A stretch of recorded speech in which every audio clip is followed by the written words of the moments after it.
அனைவருக்கும் வணக்கம். இப்போ ஒருத்தங்க கேட்பாங்க, என் தந்தைக்கு எப்படி இருக்குன்னு கேட்பாங்க. அப்படின்னு பார்க்கும்போது பார்த்தீங்கன்னா, இப்போ தந்தைக்கு சொல்லும் போது 9ஆம் வீடு சூரியன் பார்க்கணுங்க. அப்படின்னு சொல்லும்போது 9ஆம் வீடு 4-12 தொடர்பு கொண்டாலும், சூரியன் 4-12 தொடர்பு கொண்டாலும், இங்க 8 வந்தாலும் 9ஆம் வீடு 4-8-12 தொடர்பு கொண்டால், சூரியன் 4-8-12 தொடர்பு கொண்டால் அவங்க தகப்பனுக்கு தொந்தரவு கொடுக்கக்கூடிய அமைப்பு இருக்குங்க.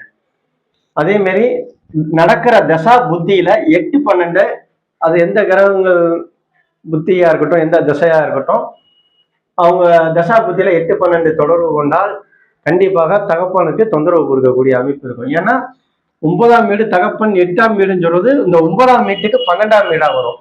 அப்பனா தகப்பனுக்கு ஒரு பாதிப்பை கொடுக்கக்கூடிய அமைப்பா கொடுக்குங்க.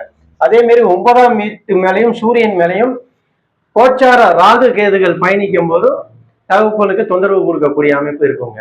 இந்த மாதிரி காலகட்டத்துல அவங்க ஆரோக்கியத்துக்கு கவனம் செலுத்துறது நல்லதுங்க. எதா இருந்தாலும் டக்குன்னு பார்த்துக்கிறது நல்லதுங்க. நன்றி, வணக்கம்.